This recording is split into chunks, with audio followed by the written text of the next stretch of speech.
Hey everybody, welcome back. So today what we're going to be talking about is stuff you see here, episode 1. We're going to talk about episode 1 figures and what was actually worth something. Because when episode 1 came out, everybody bought it up and thought, oh, it's going to be worth a ton of money, but only a couple of them were actually worth anything. And not worth a ton, but just a little bit more than the usual. So I'm going to go through the figures that were actually worth something and were actually a little bit more sought after and rare. But before we get to that, I want to talk to you guys about what's I got coming up. I'm still going to do an episode about Magic the Gathering where I actually have like 6 or 7 packs that I'm going to open up, and I'm going to show you some of my old Magic cards because I got a bunch of stuff from some of the original sets that came out back way when I was like a kid. And also, I'm going to do a video of, we're going to go through all these old like McDonald's Happy Meal toys and like fast food restaurant Happy Meal toys and Burger King, Taco Bell. Everybody put out their own kind of versions of kids toys back way when. So we're going to go through all of that, and I have even more here. And also what we're going to do for that is we're also going to do a giveaway. So what I'm going to do is it's going to be kind of a choose your own adventure giveaway where it's basically like all the different stuff that we go through. You're going to be able to choose for a few of the things that you would like to receive as a prize. But yeah, and other than that, let's get to the episode 1 stuff. So episode 1 came out. They just flooded the market with like a ton of stuff, and they made millions of all of the stuff.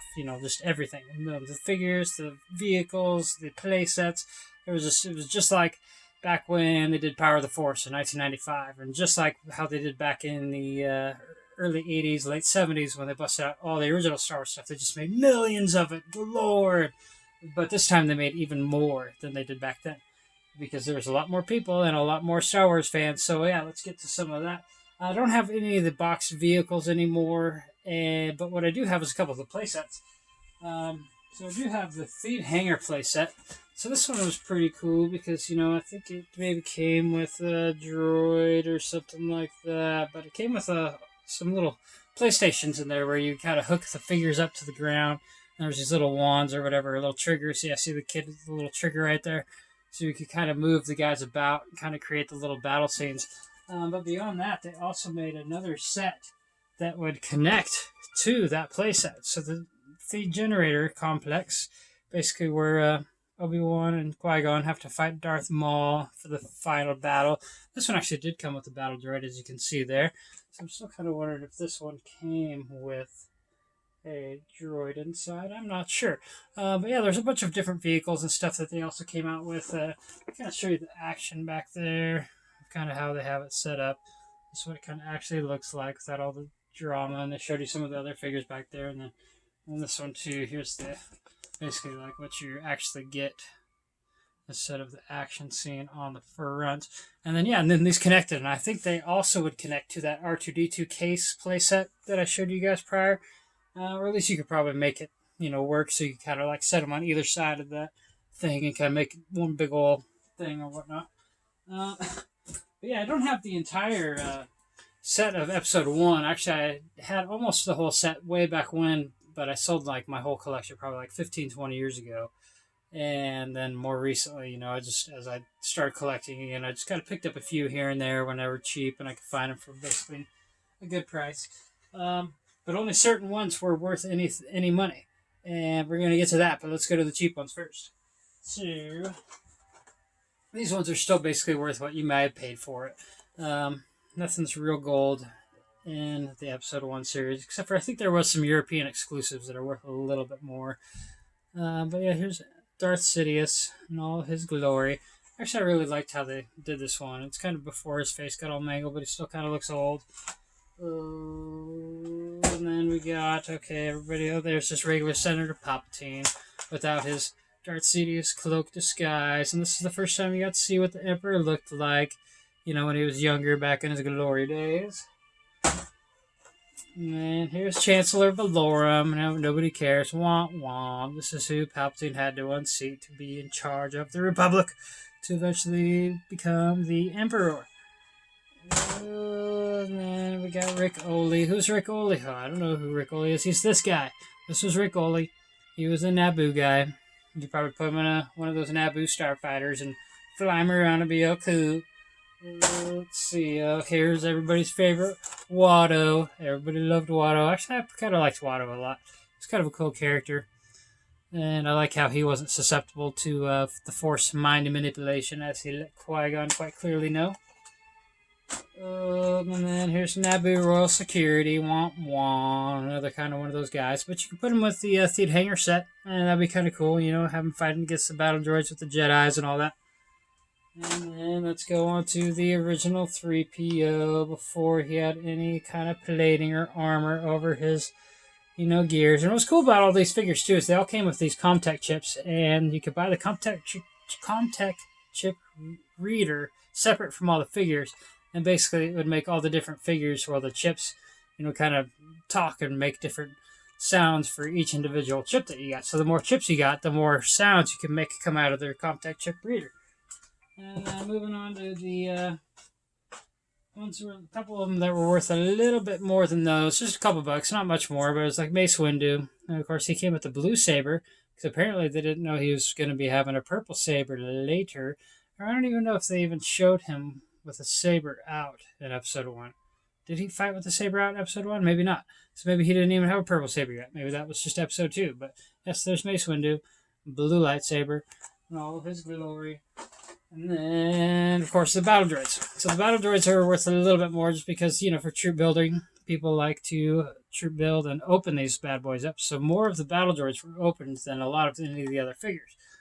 And there's a bunch of different versions of them. So like this guy has some battle scarring, little battle damage and all that. And then this guy had nothing. It was just kind of, plain. He was just brand new off the factory line. Coming to get you, battle droid. Battle damage, battle droid. Brand new off the factory line, battle droid.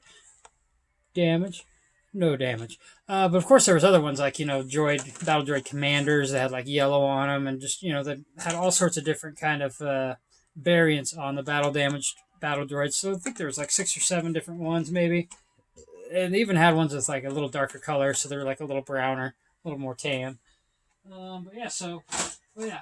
And then they had a bunch of these things, and these were just basically kind of like figure accessory packs that they put out. And this one was one of my favorite ones because it actually came with a little zip line cord. So you basically have like the 2 ends, and you set them up, and then you could like set up your guys to like zip line across like an area. I forget how long it actually stretched across. Hopefully it was a good like 5 feet or something like that. So you could set up some really cool adventures, and you could probably hook it up to that Theed playset that I just showed you guys. You kind of have them slide across the whole playset. Wow, here we come, battle droids. We're going to use the Force and get you. But yeah. So now let's get on to the actual figures that are actually worth a little bit more as far as this whole set goes. So if you had these figures, you got lucky, because these ones, they sell for, I'd say, about $20-25 on eBay, whereas the rest of them are like, $8 to $10, $12, $15. So these were the better figures to get. And of course, this one was TC-14. This was the first time you got to see another cool C-3PO-like droid in the prequel movies.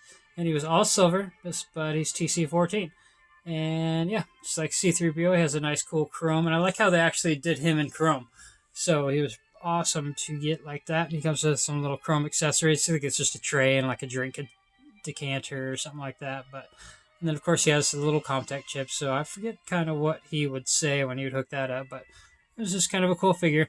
This one's worth about 20 to 25, maybe even 30 now, I'm not even sure. And then, of course, you got to have another R2. So this was R2B1, and he, I believe, was on the Queen Amidala's Royal Naboo Star Cruiser, the big silver chromed out one that she like cruised around between the planets on. And he was one of the droids that's supposed to go out and repair, and I do believe he got blasted off of the ship. But it was pretty cool for them to put out more R2 units, because I think this is the first time they started doing more R2s. Beyond with the original Empire of the Force, they had like R5 and other ones, but they didn't have a bunch of R2 units. So I think this was one of the first other R2 units you could actually buy. Besides there was a red one that came with the starship. If you bought the Naboo Royal Starship, it came with a red one. But yeah, this was the other one. Blue, silver dome, little yellows. Pretty cool figure. Everybody loved that one. And somebody told me, I wasn't even sure about this one, but Sio Bibble, I guess he was a little bit harder to find. I didn't know that, but somebody informed me, and I think he's worth about the $20 range, something like that. So if you had Sio Bibble, Of course, he was one of the Naboo dignitary guys, kind of, Queen Amidala's, like, you know, people kind of behind the throne, people, whatever. And then, of course, you can't have anything cool episode one without having a Jar Jar. So this Jar Jar is actually the only Jar Jar that's worth anything. And again, it's like another $25 figure, but it came with a bigger bubble than usual. And this is the swimming Jar Jar. So if you have the swimming Jar Jar from the swamp, and it came with a fish. But yeah, so the swimming Jar Jar, that's one of the more rare figures. And I think these ones were more rare because I think these may have been like towards the end of the whole like series. So like once they were getting to the end of it, this was kind of maybe in the last wave maybe, and they started tapering off, and they didn't make as many of them as they did like the first odd waves. And then lastly but not leastly, we have a Queen Amidala. This is a really cool Queen Amidala because she comes with the grappling hook, and I'm not quite sure. I don't think there was a mechanism to actually launch the grappling hook.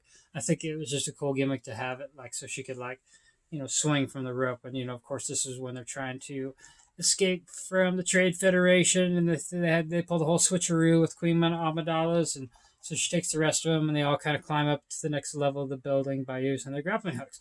But again, this is a more rare of the series, like those previous ones, and I think it's worth about $25-$30 now. But yeah, so those are the figures from episode one that are actually worth something of just the regular figure line.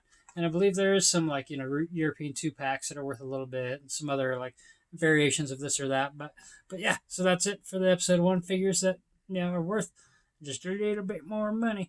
But still, it's not gold yet. Maybe in another 10 years, maybe if like, thousands of people's collections get destroyed, and then some of them, maybe it'll be worth a little bit more money, but there's millions of these things out there. Except for these ones, I think there's only like hundreds of thousands maybe. But yeah, so that's it for episode one. And yeah, make sure to check back in later because, yeah, I got lots more to go. So talk to you guys soon.